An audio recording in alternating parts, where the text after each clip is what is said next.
Giants in Ancient Egypt, Myth or Hidden Reality? Subscribe to the channel Lived History and leave a like on the video. In the silence of the desert sands, among ancient temples that defy time, there are forgotten stories that few dare to tell. Are they legends or fragments of a lost truth?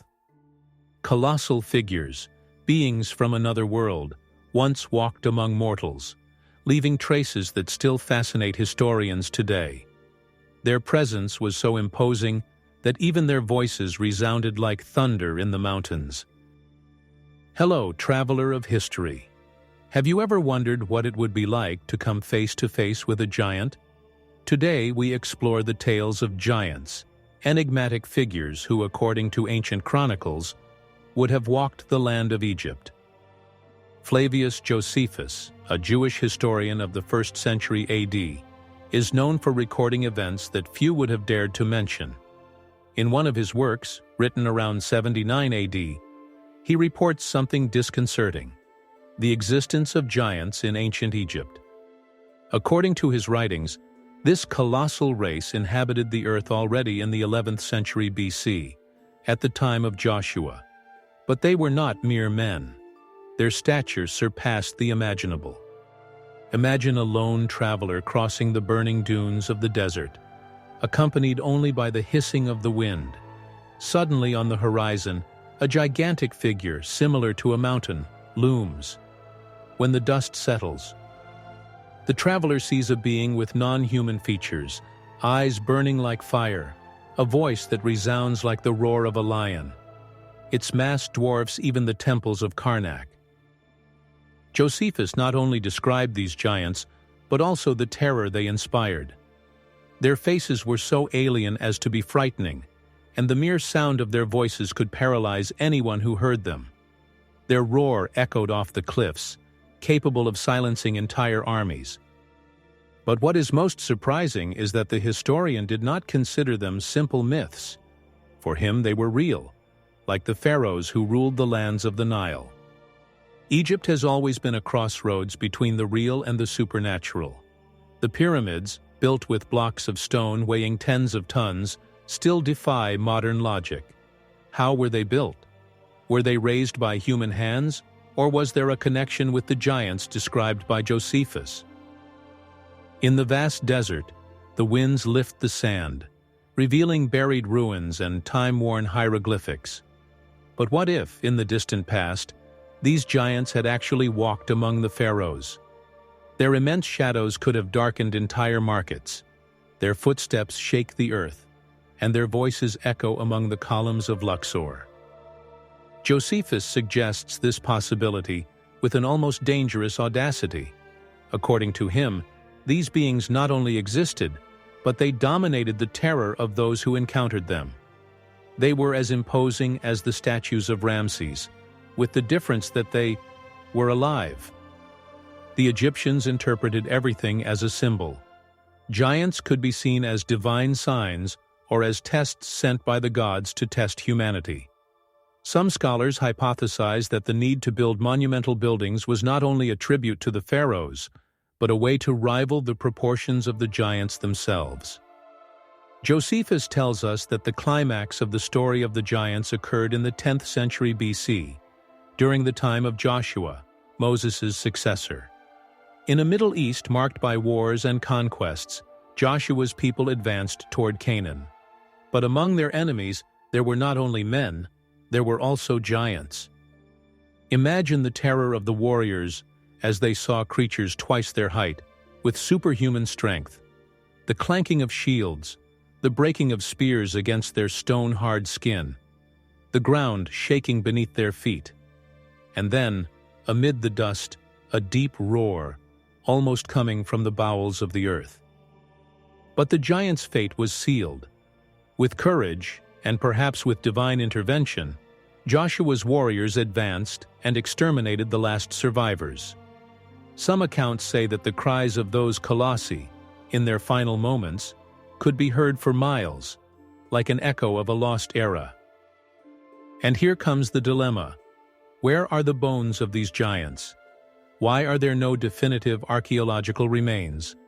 Some believe that their skeletons are hidden under the sands of Egypt, untouched for millennia. Others think that time has erased every trace of their existence. Yet stories of giants are not found only in the texts of Flavius Josephus. From Mesopotamia to Greece, to the biblical narratives, many civilizations tell of colossal beings that once coexisted with men. Could Josephus have documented something the ancients knew, but we now dismiss as myth? As archaeologists dig for answers, his words remain an eerie whisper in the pages of history. The Watchers gave birth to the Nephilim. The Watchers descended on Mount Hermon, on the border of Lebanon and Syria. In the King James Bible, Genesis 6 describes how the Watchers joined with humans to produce a new race of giants. When men began to multiply on earth, the sons of God noticed the beauty of the daughters of men and took them as wives. From these unions were born extraordinary beings, powerful and famous in antiquity. These hybrids, half human and half angel, were called Nephilim in the Book of Enoch, and reached heights of up to 4 meters. The Watchers taught humans many practices, some of which accelerated civilization, but also corrupted it.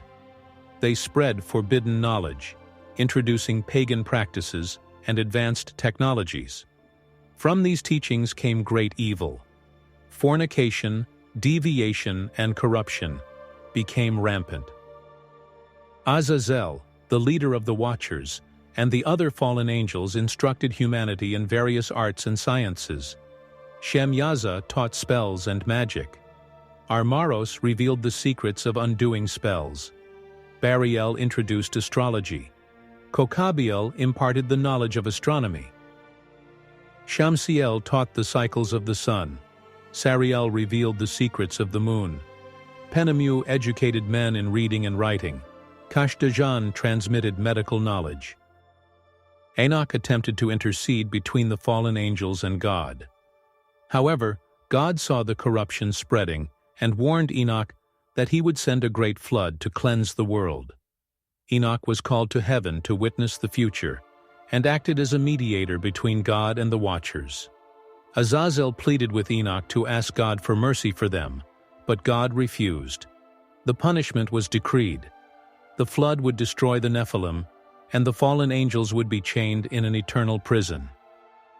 When the flood came, Noah, a descendant of Enoch, and his family were saved.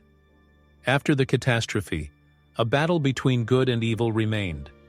The Watchers and their descendants brought humans knowledge that separated them from God, increasing corruption and rebellion.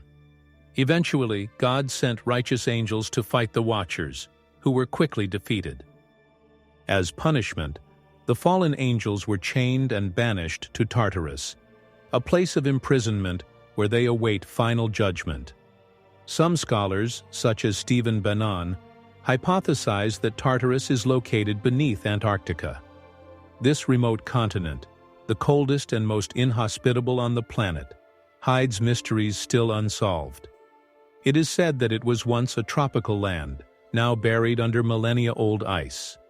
In 2006, NASA detected a 151-mile-long electromagnetic anomaly in the Wilkes Land region, suspected of hiding a meteorite impact crater that may have contributed to a mass extinction 250 million years ago. According to conspiracy theorists, Antarctica could be the place of imprisonment of fallen angels. Stephen Bannon argues that the alignment of 6 peaks around Mount Vinson mirrors the arrangement of the mountains before the Great Flood. This theory is linked to the studies of Charles Hapgood, author of The Shifting of the Earth's Crust, who hypothesized regular variations in the Earth's axis, perhaps responsible for the climatic changes in Antarctica. According to the Book of Enoch, some fallen angels may be released in a mystery year, marking the end of time. 2 schools of thought emerge. Some believe the angels have already been released and are wreaking havoc on Earth, while others believe they are still waiting, buried under the ice, ready to return with the arrival of Armageddon. What do you think of this video? Let me know in the comments below. See you next time.